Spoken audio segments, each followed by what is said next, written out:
মহিলাদের জন্য মসজিদে নামাজ পড়া জায়েজ, তবে ঘরে পড়া উত্তম। বোন, আপনি প্রশ্ন করলেন যে মহিলাদের মসজিদে সালাতের অনুমতি আছে কিনা। পবিত্র কোরআনে এমন কোন আয়াত নেই যেটা মহিলাদের মসজিদে সালাতকে নিষেধ করেছে। এছাড়াও এমন কোন সহিহ হাদিসও নেই যেখানে বলা হচ্ছে যে মহিলারা মসজিদে সালাত আদায় করতে যেতে পারবে না। নারীরা মসজিদে যে সালাত আদায় করলে সালাত হবে না কেন? নারীরা কি আল্লাহর বান্দি নন? অবশ্যই তারা আল্লাহর বান্দি।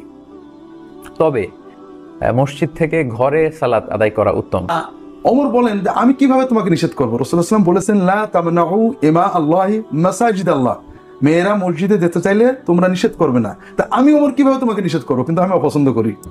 নবী সাল্লাল্লাহু আলাইহি ওয়াসাল্লাম বললেন, লা তামনাউ ইমা আল্লাহি মাসাজিদ আল্লাহ, আল্লাহর ঘর যদি মহিলারা যেতে চায় তা আল্লাহর বান্দীদেরকে নিষেধ করবে না। স্বামীর অধিকার নাই নিষেধ করা। আব্দুল্লাহ রাদিয়াল্লাহু আনহু বলেছেন, হাদিস বর্ণনা করছেন, লা তামনাউ নিসাআকুমুল মাসাজিদ ইজাস্তাযান্না, মহিলারা যদি মসজিদে সালাত পড়তে চায় তোমরা তাদেরকে বাধা দিও না। বাংলাদেশি মেয়েদের যে মসজিদে যাওয়ার ব্যবস্থা নেই, এটা আসলে কেমন লাগে? নবীদের মসজিদে মেয়েরা নামাজ পড়তে যায়, আল্লাহর ঘর কাবা শরীফে মসজিদে নামাজ পড়তে যায়। বাংলাদেশের মেয়েরা এই সিস্টেম গুলো পায় না, মসজিদে যাওয়ার ব্যবস্থা নেই, এজন্য এরা হয় মাজার মুখী নাই বাজার মুখী। গতকাল আমার এক সাথী আমাকে একটা ভিডিও দেখালেন। ভিডিওতে দেখলাম হাদিস আমলের দাবিদার জনৈক শেখ বলছেন, সহিহ বুখারীর এত নম্বর হাদিসে বর্ণিত আছে, রাসূলুল্লাহ সাল্লাল্লাহু আলাইহি ওয়াসাল্লাম বলেছেন, তোমরা মেয়েদেরকে মসজিদে আসতে নিষেধ করো না। শেখ বলছেন এটা সহিহ বুখারীর হাদিস। এর খেলাফ হানাফি মাযহাবের মানুষেরা বলছে মেয়েদের মসজিদে আসাটা মাকরুহ, হানাফিরা মেয়েদেরকে মসজিদে আসতে নিষেধ করছে। তিনি বলছেন বড়ই আফসোসের বিষয়, আমাদের দেশের হুজুররাও হানাফি মাযহাবের তাকলিদ করে মেয়েদেরকে মসজিদে আসতে নিষেধ করছেন। শেখ বলছেন এসব কানা অন্ধ প্রতিবন্ধী হুজুররা যদি হানাফি মাযহাবের অন্ধ অনুসরণ বাদ দিয়ে সহিহ বুখারীটুকু পড়তেন তাহলে কখনোই তারা এরূপ ফতোয়া দিতেন না।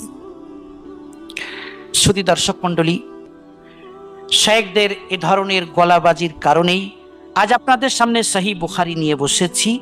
আল্লাহ চাইলে এ সম্পর্কে দু চারটি কথা আপনাদের সামনে উপস্থাপন করব। আল্লাহুল মুআফফিক ওয়াল মুঈন। এখন আমাদের সামনে রয়েছে সহিহ বুখারীর খণ্ড নম্বর 1 পৃষ্ঠা নম্বর 123, হাদিস নম্বর 900। ইমাম বুখারী রাহিমাহুল্লাহ হাদিসের সনদ ও মতন এভাবে লিখেছেন, হাদাসানা ইউসুফ ইবনে মুসা قال حدثنا ابو اسامه قال حدثنا عبيد الله بن عمر النافع عن ابن عمر رضي الله عنهما انه قال। ইমাম বুখারী রাহিমাহুল্লাহ নিজের সনদ মিলিয়ে ইবনে উমর রাদিয়াল্লাহু তাআলা আনহুমা থেকে বর্ণনা করেছেন, তিনি বলেছেন, কানাত ইমরাতুন লি উমর, ওমর ইবনুল খাত্তাব রাদিয়াল্লাহু তাআলা আনহুর একজন স্ত্রী ছিলেন, তাশহাদু সালাত আস-সুবহি ওয়াল ইশাই ফিল জামাআতি ফিল মসজিদ, তিনি এশা ও ফজরের নামাজ জামাত সহ আদায় করার জন্য মসজিদে হাজির হতেন। ফাকিলা লাহা, তাকে বলা হয়েছিল, লিমা তাখরুজিন, আপনি জামাতের সাথে নামাজ পড়ার জন্য মসজিদে বার হন কেন?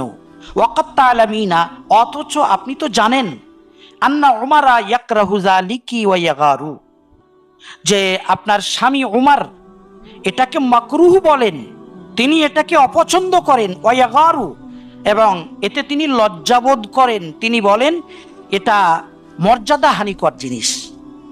এত সত্ত্বেও আপনি মসজিদে যান কেন?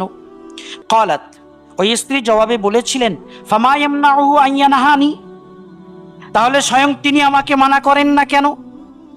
আমাকে নিষেধ করতে তার কি অসুবিধা আছে? ক্বালা, প্রতিবাদী ব্যক্তি তখন বলেছিল, ইয়ামনাউহু কওলু রাসূলিল্লাহি সাল্লাল্লাহু আলাইহি ওয়াসাল্লাম লা তামনাউ আমা আল্লাহি মাসাজিদাল্লাহি, উমর রাদিয়াল্লাহু তাআলা আনহুর জন্য রাসূলুল্লাহ সাল্লাল্লাহু আলাইহি ওয়াসাল্লামের এই বাণীটি প্রতিবন্ধক। তিনি বলেছেন, তোমরা আল্লাহর বান্দীদেরকে আল্লাহর মসজিদ সমূহে আসতে নিষেধ করো না। এ পর্যন্ত সহিহ বুখারীর 900 নম্বর এ হাদিসের তর্জমা সম্পূর্ণ হলো। দর্শক মণ্ডলী, আমরা আজ এ হাদিসের ব্যাখ্যায় বিশেষ করে 3টি কথা আলোচনা করব ইনশাআল্লাহ।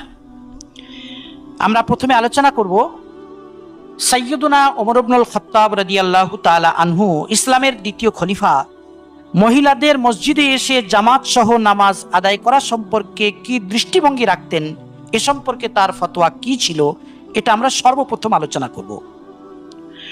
নম্বর 2, আমরা আলোচনা করব উমর রাদিয়াল্লাহু তাআলা আনহুর যে স্ত্রী এশা ও ফজরের নামাজ জামাত সহ আদায় করতেন তার সম্পর্কে বেশ কিছু জরুরি কথা। নাম্বার 3, আমরা আলোচনা করব রাসূলুল্লাহ সাল্লাল্লাহু আলাইহি ওয়াসাল্লাম বলেছেন তোমরা মেয়েদেরকে মসজিদে আসতে নিষেধ করো না, এই হাদিসের সঠিক ব্যাখ্যা কি। সর্বমোট এই 3টি পয়েন্টের উপর খুব সংক্ষিপ্তভাবে আলোকপাত করে আজ আমরা আমাদের আলোচনা শেষ করব ইনশাআল্লাহুল আজিজ। তাহলে আসুন এবার আমরা এই হাদিসের ব্যাখ্যায় প্রথম আলোচনা শুরু করি। ইসলামের দ্বিতীয় খলিফা সাইয়্যিদুনা ওমর ইবনুল খাত্তাব রাদিয়াল্লাহু তাআলা আনহু মেয়েদের মসজিদে এসে নামাজ পড়া সম্পর্কে কি দৃষ্টিভঙ্গি রাখতেন এবং এ সম্পর্কে তার ফতোয়া কি ছিল, এ সম্পর্কে এখানে সহিহ বুখারীর হাদিস নম্বর 900-তে আমরা পড়েছি।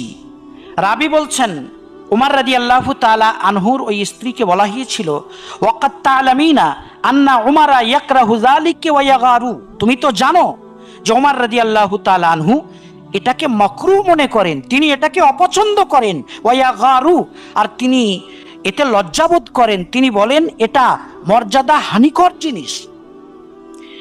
এ দ্বারা দিনের আলোর মতো সুস্পষ্ট প্রমাণিত হলো যে উমর রাদিয়াল্লাহু তাআলা আনহু মেয়েদের মসজিদে এসে জামাত সহ নামাজ আদায় করাকে মাকরুহ বলতেন। এটাই তো হানাফিদের ফতোয়া। অতএব যে সমস্ত শেখরা গলাবাজি করে বলছেন যে মেয়েদের মসজিদে আসা মাকরুহ, এটা হানাফি ফতোয়া, তারা কি মেনে নেবেন যে সাইয়্যিদুনা ওমর রাদিয়াল্লাহু তাআলা আনহু হানাফি ছিলেন? আর তারা যে বলছেন যে সমস্ত হুজুররা মেয়েদের মসজিদে আসতে নিষেধ করছেন তারা কানা, তারা অন্ধ, তারা প্রতিবন্ধী, আমরা যদি এখন বলি যে সমস্ত শেখরা মেয়েদের মসজিদে আসার জন্য উৎসাহিত করছেন তারা কানা, তারা প্রতিবন্ধী, তারা অন্ধ, তাহলে এটা কেমন হবে? তারা তো হানাফি উলামাদেরকে সহিহ বুখারী পড়ার আহ্বান জানাচ্ছেন। আমরা যদি এখন এই সমস্ত শেখদেরকে সহিহ বুখারীর হাদিসগুলি একটু বুঝিয়ে পড়ার, একটু উপলব্ধি করার দাওয়াত দিই, তাহলে কেমন হবে? ভুল বুঝবেন না। আমি বারবার বলে থাকি আমার আহলে হাদিস ভাইদের, যিনি সব কিছু আল্লামা নাসিরউদ্দিন আলবানী তিনি কিতাব লিখেছেন আসলু সিফাতি সালাতিন নবী মিনাত তাকবীর ইলা তাসলিম কাআন্নাকা তারাহা, এটা সেই কিতাবের 2য় খণ্ড।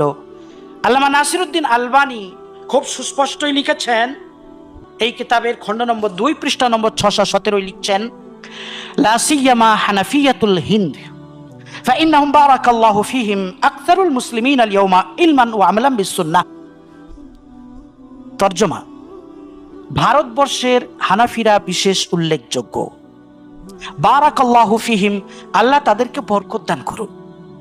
নাসিরউদ্দিন আলবানী বলছেন আল্লাহ ভারতবর্ষের হানাফিদেরকে বরকত দিন।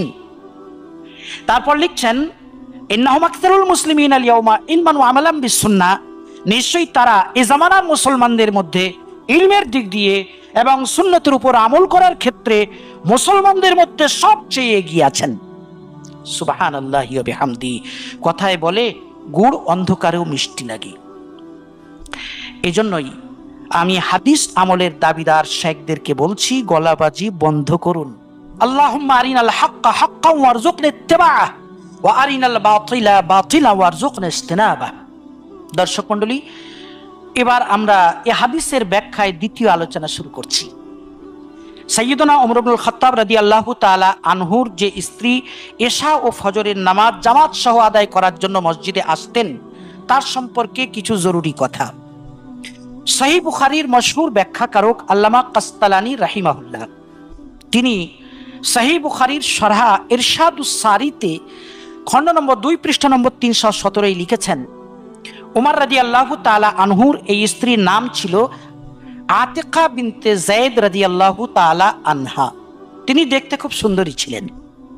উমর রাদিয়াল্লাহু তাআলা আনহু যখন তাকে বিয়ের পয়গাম দিয়েছিলেন তখন তিনি বলেছিলেন আপনি তো মেয়েদের মসজিদে আসতে দেন না, এদিকে আপনি আমাকে বিয়ের পয়গাম দিয়েছেন, যদি আপনি আমাকে বিশেষ করে রাতের দুটি নামাজ এশা ও ফজর মসজিদে এসে আদায় করার সুযোগ দেন, তাহলে আমি আপনার পেগাম কবুল করতে রাজি আছি। এছাড়া কোনো মতেই আতিকা রাদিয়াল্লাহু তাআলা আনহা বিয়েতে রাজি হচ্ছিলেন না, তাই অগত্যা মজবুরিতে পড়ে হযরত ওমর রাদিয়াল্লাহু তাআলা আনহু আতিকা রাদিয়াল্লাহু তাআলা আনহার এ শর্ত মঞ্জুর করে তার সাথে বিয়ে করেছিলেন। এ কথা ইরশাদুস সারি শারহে বুখারীতে খণ্ড নম্বর 2 পৃষ্ঠা নম্বর 317 লেখা আছে। তবে আপনাদেরকে বলে রাখি, পরবর্তীতে যখন আতিকা রাদিয়াল্লাহু তাআলা আনহার কাছে এটা সুস্পষ্ট হয় যে রাসূলুল্লাহ সাল্লাল্লাহু আলাইহি ওয়াসাল্লামের জুমহুর সাহাবায়ে ইকরাম মেয়েদের মসজিদে আসতে নিষেধ করছেন, এবং রাসূলুল্লাহ সাল্লাল্লাহু আলাইহি ওয়াসাল্লাম কোন প্রেক্ষাপটে মেয়েদেরকে মসজিদে আসার অনুমতি দিয়ে রেখেছিলেন, এসব কিছু যখন তার কাছে সুস্পষ্ট হয়, তখন জীবনের শেষ পর্বে এসে তিনি আর মসজিদে আসতেন না। এ কথা ইমাম ইবনে হাজার আসকালানী রাহিমাহুল্লাহ আল ইসাবাহ ফি তামইজিস সাহাবা কিতাবে লিখেছেন, খণ্ড নম্বর 8 পৃষ্ঠা নম্বর 228, জীবনী নম্বর 1145।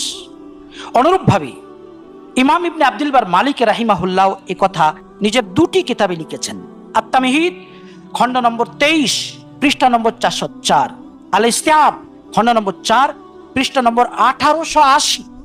অনুরূপভাবে এ কথা উসদুল গাবাহ নামক কিতাবে খণ্ড নম্বর 5 পৃষ্ঠা নম্বর 338 লেখা আছে, জীবনী নম্বর 7088। এসব কিতাবে লেখা আছে আতিকা রাদিয়াল্লাহু তাআলা আনহা জীবনের শেষ পর্বে এসে আর মসজিদে নামাজ আদায় করার জন্য আসতেন না। আলহামদুলিল্লাহ। এবার আমরা এই হাদিসের ব্যাখ্যায় তৃতীয় তথা সর্বশেষ আলোচনা শুরু করছি। রাসূলুল্লাহ সাল্লাল্লাহু আলাইহি ওয়াসাল্লাম বলেছেন, লা তামনাউ আমা আল্লাহি মাসাজিদাল্লাহি, তোমরা আল্লাহর বান্দীদেরকে আল্লাহর মসজিদ সমূহে আসতে নিষেধ করো না। শায়েখরা এই হাদিসকে কেন্দ্র করে অনেক গলাবাজি করেছেন। তারা বলছেন, হানাফিরা যেহেতু মেয়েদের মসজিদে আসতে নিষেধ করছেন, যেটা এই হাদিসের একদম খেলাফ, তাই হানাফি হুজুররা সব কানা, অন্ধ, প্রতিবন্ধী, আরো কত কি। আমি জিজ্ঞেস করি, এই হাদিস কি হযরত ওমর রাদিয়াল্লাহু তাআলা আনহু শোনেননি? সাহাবায়ে ইকরাম রাদিয়াল্লাহু তাআলা আনহুম আজমাইন কি হাদিস জানতেন না? এত সত্ত্বেও তারা কেন সেই ফতোয়া দিয়েছেন আজ বর্তমান যুগে হানাফিরা যে কথা বলছে? এ দ্বারা বোঝা গেল আসলে শেখদের হাদিস বোঝায় ভুল আছে। ভুল তাদের, গালিটা আমাদের। এর নাম হলো উদর পিণ্ডি বুদুর গাড়ি। শুধু দর্শক মণ্ডলী, আসলে সহিহ বুখারীতে এই হাদিসটি অসম্পূর্ণভাবে বর্ণিত আছে, আর শায়েখরা সেই অসম্পূর্ণ হাদিস পড়ে যা বুঝেছেন সেই হিসেবে গলাবাজি করছেন। সম্পূর্ণ হাদিস হাদিসের অন্যান্য কিতাবে লেখা আছে এবং সহিহ সনদে লেখা আছে, যেমন সুনানে আবু দাউদ হাদিস নম্বর 567, মুস্তাদরাক হাকিম হাদিস নম্বর 755। ইমাম হাকিম বলেছেন, হাযা হাদিসুন সাহিহুন আলা শারতি শাইখাইন, এই হাদিসটি ইমাম বুখারী ও মুসলিমের শর্ত মাফিক সহিহ। ইমাম যাহাবী তালখিসুল মুস্তাদরাকে বলেছেন, এই হাদিসটি ইমাম বুখারী ও মুসলিমের শর্ত মাফিক সহিহ। এই সহিহ হাদিসে সম্পূর্ণ কথাটি লেখা আছে। রাসূলুল্লাহ সাল্লাল্লাহু আলাইহি সাল্লাম বলেছিলেন, লা তামনাউ নিসাআকুমুল মাসাজিদা ওয়া বুয়ুতুহুন্না খায়রুল লাহুন্না, তোমরা তোমাদের মহিলাদেরকে মসজিদে আসতে নিষেধ করো না, তবে তাদের ঘরই তাদের জন্য উত্তম। এই শেষ কথাটি খেয়াল করুন, ওয়া বুয়ুতুহুন্না খায়রুল লাহুন্না, তবে তাদের ঘরই তাদের জন্য উত্তম। বোঝা গেল মসজিদে এসে নামাজ পড়াটা মেয়েদের জন্য অনুত্তম। এই অনুত্তমকে বলা হয়েছে মাকরুহ। ওমর ইবনুল খাত্তাব রাদিয়াল্লাহু তাআলা আনহু এজন্যই মেয়েদের মসজিদে আসাকে মাকরুহ বলেছেন। হানাফি উলামা ইকরাম এজন্যই মেয়েদের মসজিদে আসাকে মাকরুহ বলেছেন। মাকরুহ বলতে অপছন্দনীয়। ফিতনা যত তীব্র হবে ততই বেশি অপছন্দ করা হবে। এখন যেহেতু ফিতনার মাত্রা বেড়ে গেছে, তাই এখন এটা খুব বেশি পরিমাণে অপছন্দনীয়। এটাই হচ্ছে সঠিক মাসআলা। আল্লাহ রাব্বুল আলামিন বোঝার তৌফিক দান করুন।